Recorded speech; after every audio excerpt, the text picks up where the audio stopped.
বাংলাদেশের অন্তর্বর্তীকালীন সরকারের প্রধান উপদেষ্টা অধ্যাপক ডক্টর মোহাম্মদ ইউনূস ৪ দিনের সরকারি সফরে যুক্তরাজ্যে পাড়ি জমাচ্ছেন আজ। এই সফরের মূল আনুষ্ঠানিকতা তৃতীয় রাজা চার্লসের আমন্ত্রণে অনুষ্ঠিত হলেও রাজনৈতিক মহলে আলোচনার কেন্দ্রে রয়েছে তার সঙ্গে বিএনপির ভারপ্রাপ্ত চেয়ারম্যান তারেক রহমানের সম্ভাব্য বৈঠক। সরকারি একটি সূত্র জানিয়েছে, লন্ডন সফরকালে ডক্টর মোহাম্মদ ইউনূস ও তারেক রহমানের মধ্যে একটি সৌজন্য সাক্ষাতের সম্ভাবনা রয়েছে। থেকে শিখরে ২০০৮ সাল থেকে লন্ডনে অবস্থানরত তারেক রহমানের সঙ্গে ডক্টর মোহাম্মদ ইউনূসের এই বৈঠক নিয়ে ইতিমধ্যে নানা জল্পনা কল্পনা শুরু হয়েছে।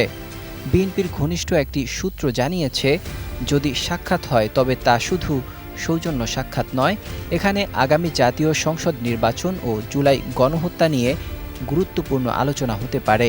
ইতিমধ্যেই ডক্টর মোহাম্মদ ইউনূসের নেতৃত্বাধীন সরকারের সঙ্গে বিএনপির মধ্যে সম্পর্ক কিছুটা জটিল হয়ে উঠেছে।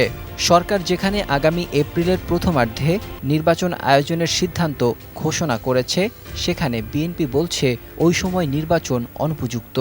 দলটি এখনও ডিসেম্বর মাসে নির্বাচন চায়। সংস্কার কার্যক্রম পর্যালোচনা করে আমি আজ দেশবাসীর কাছে ঘোষণা করছি যে আগামী জাতীয় নির্বাচন ২০২৬ সালের এপ্রিলের প্রথমার্ধের যে কোনো একটি দিনে অনুষ্ঠিত হবে। ডক্টর ইউনূসের সফর কেবল রাজনৈতিক দৃষ্টিকোণ থেকেই নয়, আন্তর্জাতিক সম্পর্কের দিক থেকেও অত্যন্ত গুরুত্বপূর্ণ। সফরের সময় তিনি বাকিংহাম প্যালেসে রাজা তৃতীয় চার্লসের সঙ্গে সাক্ষাৎ করবেন এবং কিং চার্লস হারমোনি অ্যাওয়ার্ড গ্রহণ করবেন। এই সফরকে ব্রিটিশ সরকার দ্বিপাক্ষীয় সফর হিসেবে ঘোষণা দিয়েছে। সফরের অন্যতম গুরুত্বপূর্ণ অংশ ১১ জুন ডক্টর মোহাম্মদ ইউনূস ও ব্রিটিশ প্রধানমন্ত্রী কিয়ের স্টারমারের দ্বিপক্ষীয় বৈঠক। ওই আলোচনায় অর্থনীতি, বাণিজ্য ও বিনিয়োগের নানা দিক নিয়ে আলোচনা হবে বলে জানা গেছে। ডক্টর ইউনূসের সফরসঙ্গী হিসেবে রয়েছেন বাংলাদেশ ব্যাংকের governor doctor Ahsan H Mansur এবং দুর্নীতি দমন কমিশনের চেয়ারম্যান ডক্টর আব্দুল মোমেন।